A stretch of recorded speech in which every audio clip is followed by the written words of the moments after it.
Hi Matthew, hi everybody. Here we are. I'm in the middle of the Black Butts Forest, National Forest, on St John's Wood Walk.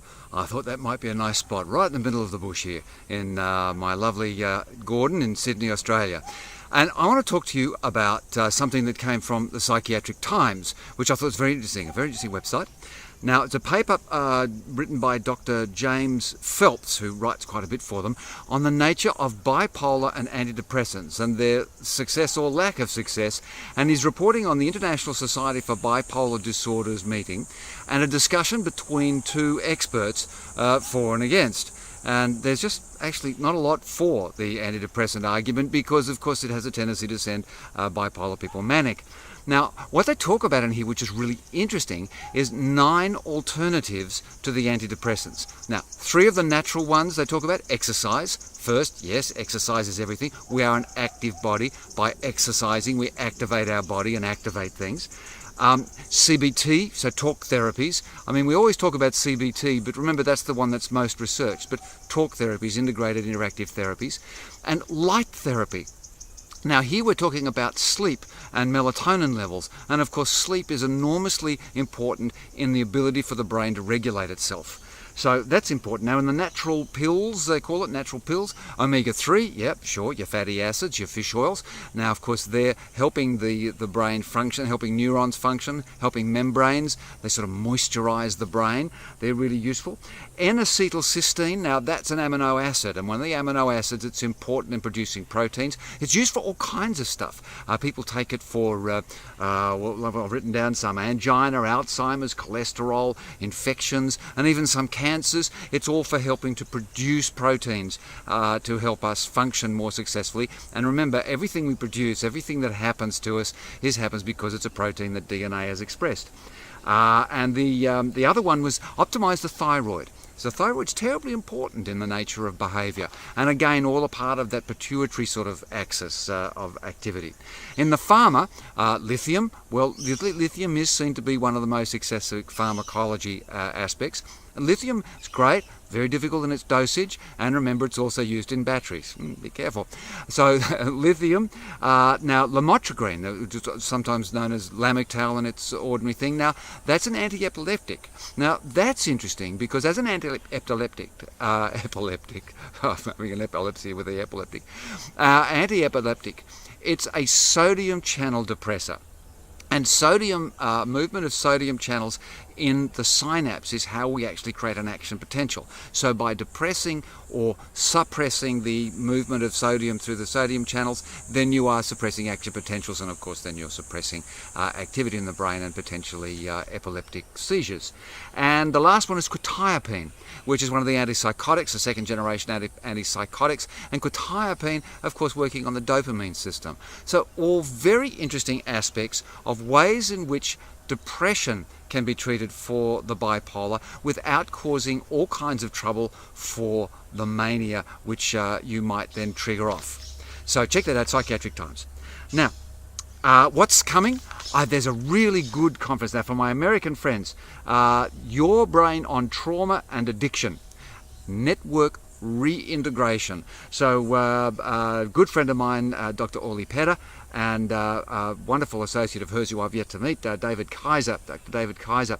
Now, they work with neurobiology, interpersonal neurobiology, and then the EEG monitoring systems, you know, where you put the cap on and you look at the way the brain is functioning.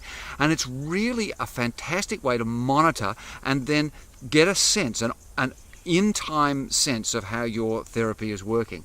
So they're doing this conference the February the 8th and 9th. It's a workshop, February 8th and 9th in LA. So understand the brain, see how it's observed and assessed with EEG. And these are EEGs that you can have in your office if you're excited. And Orly's been doing this for quite some time, and now she's coming out and teaching it, and it's brilliant stuff. So there we are, fabulous stuff about bipolar.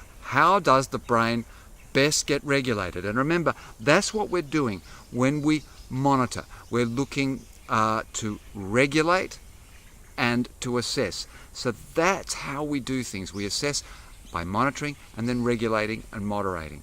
And both the the bipolar paper, and also Orly Pedder and David Kaiser's workshop will help you understand that. That's enough for me. I hope you have a wonderful week, and hi to all the other guys, and see you, Matthew. Bye. Well, hello again, Matthew. I loved seeing your last weekly report with you standing there in the woods. Very cool. What a wonderful place you seem to be living. And a neat trick to be able to film it so well in the outdoors like that. I imagine you have a tripod, or maybe a remote switch or something. Color me impressed. And I hope to color you and all of your readers and listeners and viewers, etc.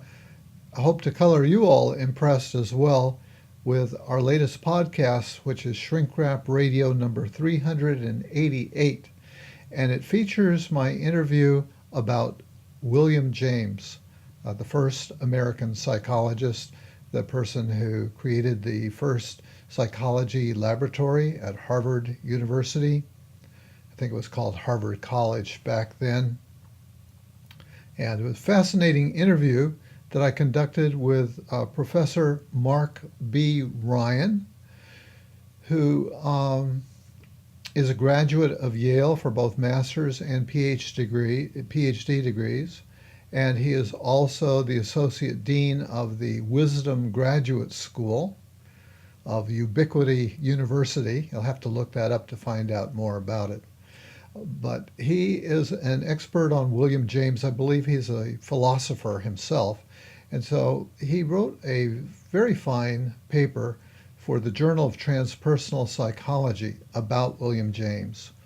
And what comes across in that article that he wrote and in our interview is how amazingly ahead of his time William James was, particularly in the writing that he did in Varieties of Religious Experience. And it seems pretty clear that he may have actually influenced Carl Jung. We know that they did meet briefly and they had dinner together a couple of times, but William James was the older man, and it seems to me very likely that Carl Jung would have read the Varieties of Religious Experience. And in the Varieties of Religious Experience and some of his other writings, he puts forth a number of ideas that really seem to later be involved in Jung's work.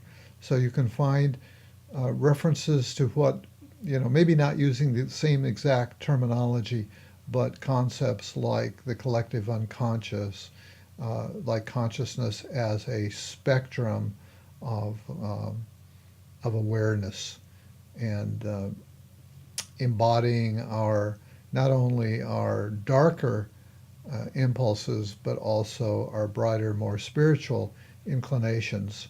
And there are just many more examples.